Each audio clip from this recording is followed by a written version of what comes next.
So if you think forward to the end of 2026, and as you think about it, you decide you want your photography to be considerably better than it is right now, one way to make sure you get there is to use a planning and goal setting system or method.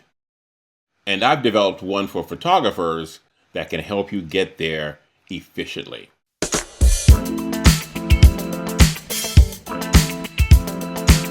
Hi, I'm Lynn Warden from Shutterbug Life, a photography education and a community platform for photographers who want to grow together. Through our virtual camera club, members can join live workshops, creative challenges, and expert conversations that keep them inspired and shooting with purpose. And if you stick around to the end, I'll tell you some more about how you can get involved with that.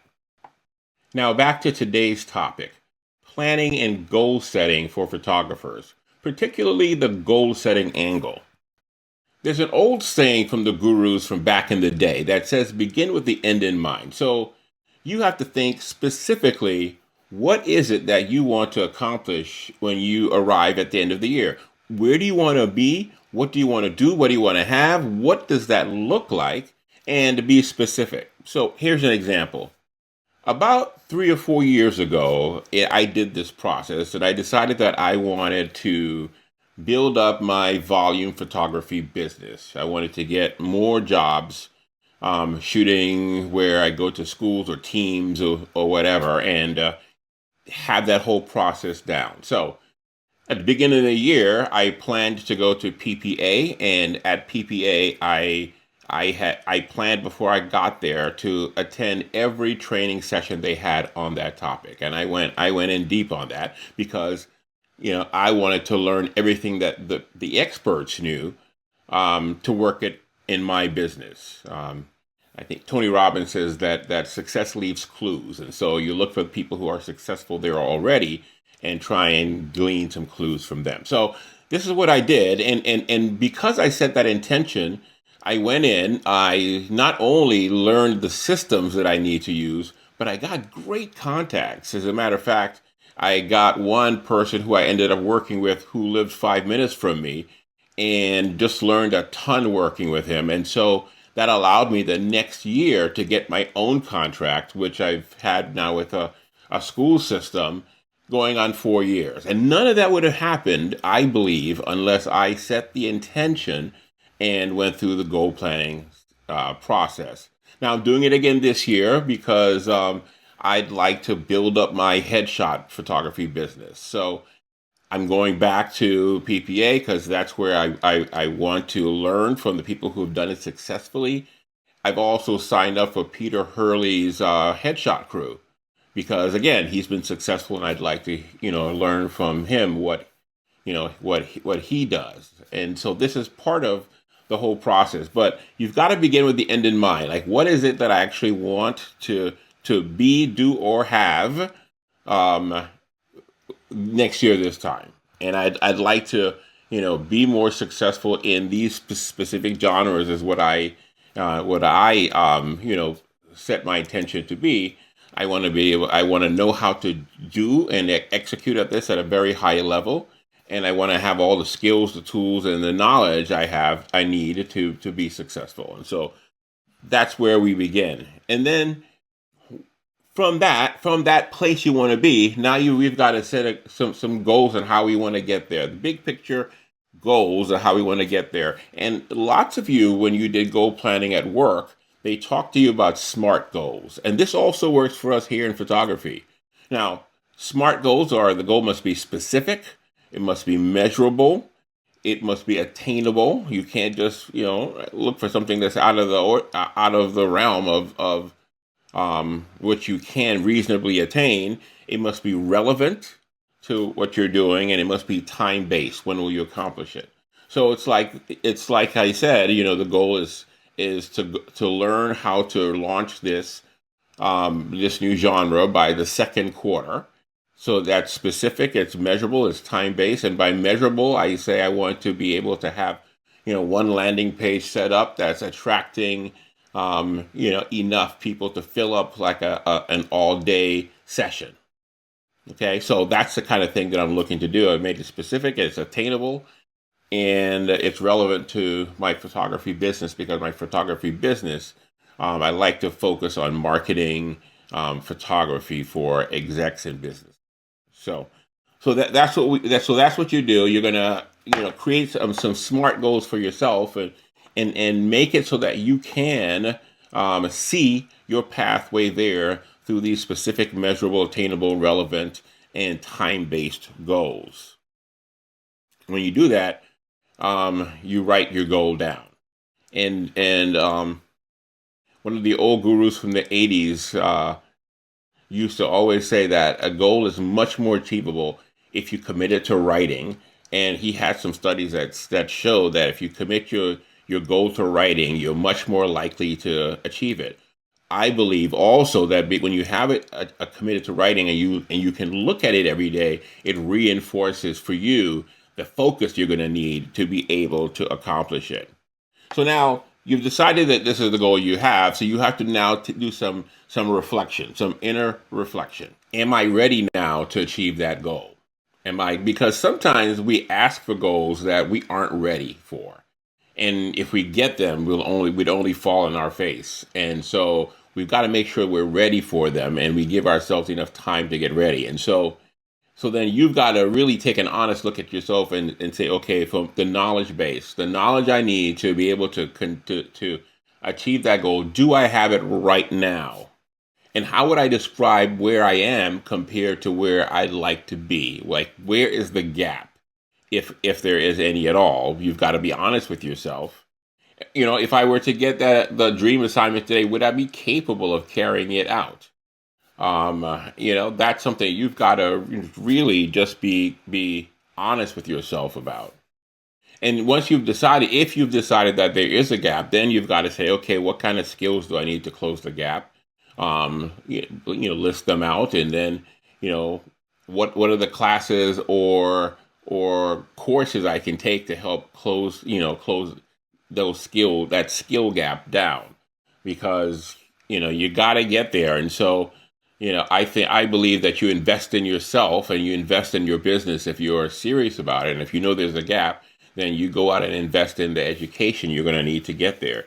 What workshops, what books can you read? Blogs and podcasts. There's so many ways to get smart on a subject. You've got to pick out which learning works best for you. Which way do you learn best?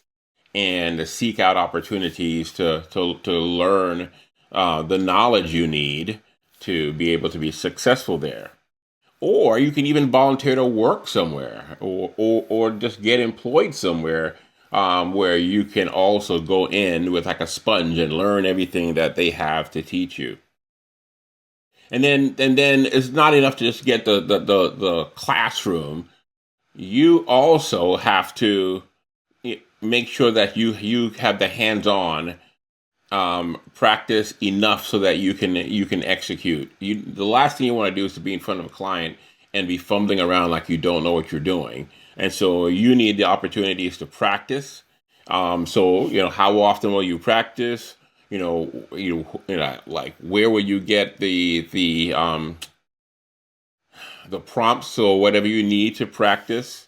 And then how will I know that I'm successful there? You got to get a mentor or someone in that genre, whatever it is you want to do, so that you can also have an external source help you evaluate where you are. And then maybe you even make a personal project out of it, because that gives you a chance to work on something that you are trying to get better at. And a personal project might be a great way to do it, and also get visibility in that area. You can build up your own expertise, perceived expertise, and for your audience by doing a project and promoting it. So that's a good idea too. And then some genres or some of the skills you require special skills. When I decided I wanted to go in 1 year into real estate photography, then I had to go out and get an extra wide angle lens, and I had to get a 360 camera and drones. So there are things I know I need to get tools wise if I want to be successful or competitive within a specific genre. So you've got to decide what those are, whether or not you have them, and then get them, and then get some experience on them so that you can get work there. And if you can't buy them, you can always rent. My favorite place to rent is lensrentals.com. They're a great company. They don't pay me to say this, but I've been using them for years and years, and they've just been amazing. And so, you can go there and get what you need to practice and work on it, and get better, so that once you start getting jobs and work, then you can go ahead and buy that tool. And then we're going to expect success, right? So you've got to get our mental down, so that we're going and we're working in with the expectation that we will be successful, because as you think, so you are. And so one of the things you'll also want to do is get an accountability partner or mentor, somebody else who can also make sure you are showing up the way you said you will. So when you get down and you decide, oh my God, I can't do this, I'm going to back off, there's somebody there to give you the gentle encouragement and nudge to help you going forward. And then once you are successful, I believe that you should find a way to reward yourself. Do something that's fun and rewarding. When I was doing my photography teaching business and I had a particularly good day, I would always reward myself with a Sunday at Baskin Robbins, because I've got this ice cream thing that I can't shake. And so, that was my reward. If I did good, I'd get myself that or a smoothie. And it was fun to look. It was a fun, small thing I could do that I would look forward to when I knew I was gonna get my own reward at the end of the day. So go ahead and reward yourself with something that you love or you enjoy, because that makes the whole process and the grind you go through worthwhile. And if you made it through this far, then congratulations. You have gone through the process of goal setting and planning that you need to make sure that 2026 is going to be a great and successful year for you. And as a matter of fact, we are also around to help in my virtual camera club, which I'm launching at the beginning of the year. We're creating this as your creative home for connection, inspiration, and growth. When you join as a founding member, you'll get weekly creative photography challenges, monthly live workshops, a supportive community space, and a clear photographer's roadmap, so you always know what you need to be working on and where you are in your photography success path. We're going to do all of this. We're going to show up for each other.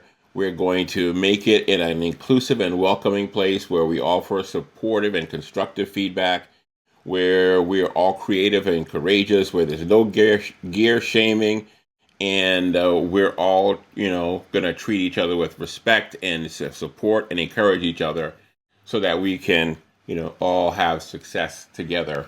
And the whole point of this for me is to make 2026 your best photography year ever. So go ahead and check it out. Go to shutterbuglife.com/club, and you'll see a lot more. You'll see inside what it looks like. I have a video there giving you a sneak peek. And hopefully you can join us there, use this goal setting and planning process, and let us all support and encourage you as you reach your goals this year. Hey, if you'd like to get the slides from this video, you can download them in a PDF. Just go to shutterbuglife.com/goals, and you will get the entire presentation that I use for my planning, so that you can input your own information in it and use it as your own workbook. So that's shutterbuglife.com/goals, and you can download your own PDF there.